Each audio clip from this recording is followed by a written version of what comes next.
ಕಾರ್ಖಾನೆ ಮಾಲೀಕರು ಸರ್ಕಾರ ತೀರ್ಮಾನ ಅದು ಗೊತ್ತಿಲ್ಲ, ಅದು ಹೆಂಗ್ ಮಾಡ್ತಾರೆ ಏನು, ಯಾವ ರೀತಿ ವಯಾ ಮೀಡಿಯಾ ಆ ಕಡೆ ರೈತರಿಗೂ ಅನುಕೂಲ ಆಗಬೇಕು, ಈ ಕಡೆ ಕಾರ್ಖಾನೆ ಕೂಡ ಉಳಿಬೇಕು. ಆ ಫಾರ್ಮುಲಾ ಹಿಂದೆ ಯಾವಾಗಲೂ ಅನುಸರಿಸಿದ್ದಾರೆ. ಹಿಂದೆ ಕೂಡ ಯಾವಾಗಲೂ ಸ್ಟ್ರೈಕ್ ಕೂಡ ಸುಮಾರು ಸಾರಿ ಮಾಡಿದ್ದಾರೆ, ಮಾಡಿಲ್ಲ ಅಂತೇನಿಲ್ಲ. ಆವಾಗ ಒಂದು ಯಾವ್ದಾರ ಹೊಂದಾಣಿಕೆ ಮಾಡುವಂತ ಫಾರ್ಮುಲಾ ಹುಡುಕಿದಾರೆ ಎರಡು ಬೋತ್ ಸೈಡ್. ಎರಡು ಕಡೆ ಇದೆ, ನಾವು ಆ ಕಡೆನದು ಈ ಕಡೆಗೆ. ನಮ್ಮ ಸಲಹೆ ನೋಡಿ ಹೇಳಿದೆ, FRP ಗಿಂತ ಹೆಚ್ಚು ಕೊಟ್ಕೊತಾ ಬಂದಿದ್ವಿ ಇಲ್ಲಿವರೆಗೆ.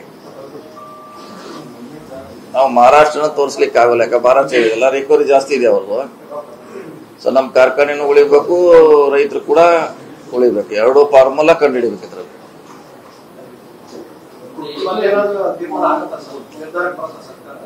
ನೋಡೋಣ, ನೀನ್ HK ಪಾಟೀಲ್ ಅವ್ರಿಗೆ ಏನ್ ಅವ್ರು ಡಿಮಾಂಡ್ ಕೊಟ್ಟಿದಾರೆ ಗೊತ್ತಿಲ್ಲ ನಮ್ಗೆ. ಅದು ಇವತ್ತು ಬರ್ತಾರ ಅವರು, ಅದ್ರ ಮೇಲೆ ಒಂದೊಂದು ಪಾಯಿಂಟ್ ಮೇಲೆ ಚರ್ಚೆ. ಯಾಕಂದ್ರೆ ಬೇರೆ ಬೇರೆ ಇದೆ ಇದ್ರಲ್ಲಿ. ಕೇಂದ್ರ ಸರ್ಕಾರದ ಬಹುದೊಡ್ಡ ಪಾಲಿದೆ, ಅದನ್ನ ಬಿಟ್ಟು ರಾಜ್ಯ ಸರ್ಕಾರ ಮೇಲೆ ಬಂದಿದೆ. ಅದು ರಾಜ್ಯ ಸರ್ಕಾರದ ಪಾತ್ರ ಏನೂ ಇಲ್ಲ ಇದ್ರಲ್ಲಿ.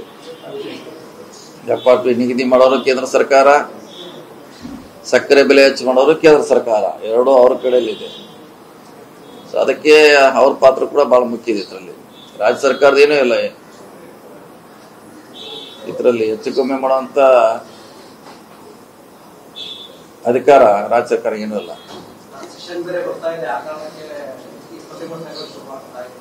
ಇಲ್ಲ ಹಾಗೇನಿಲ್ಲ, ಪ್ರತಿ ಸಾರಿ ಹಾಗೆ ಆಗ್ತೈತೆ. ಒಂದ್ಸಾರಿ ಈ ಸಾರಿ ದೊಡ್ಡ ಪ್ರಮಾಣದಲ್ಲಿ ಆಗಿದೆ, ಮುಂಚೆ ಕೂಡ ಮಾಡಿದಾರೆ, ಏನು ಮಾಡಿಲ್ಲ ಅಂತ ಇಲ್ಲ. ಪ್ರಾರಂಭಕ್ಕಿಂತ ಮುಂಚೆ ಮಾಡ್ತಿದ್ರು, ಅರೆ ಈ ಸಾರಿ ದೊಡ್ಡ ಪ್ರಮಾಣದಲ್ಲಿ ಆಗಿದೆ.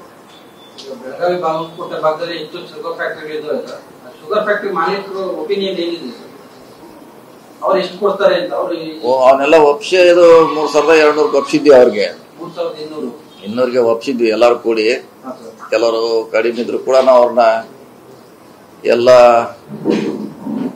ಕಬ್ಬಿನ ಬೆಳೆಗಾರರು, ರಾಜ್ಯ ಸರ್ಕಾರ ಮತ್ತು ಕಾರ್ಖಾನೆ ಹಿತದೃಷ್ಟಿಯಿಂದ 3200 ಒಪ್ಸಿದ್ವಿ ಎಲ್ಲರಿಗೂ. ಈಗ ಅದನ್ನ ರೈತ ಸಂಘಟನೆಗಳು ಒಪ್ತಾ ಇಲ್ಲ.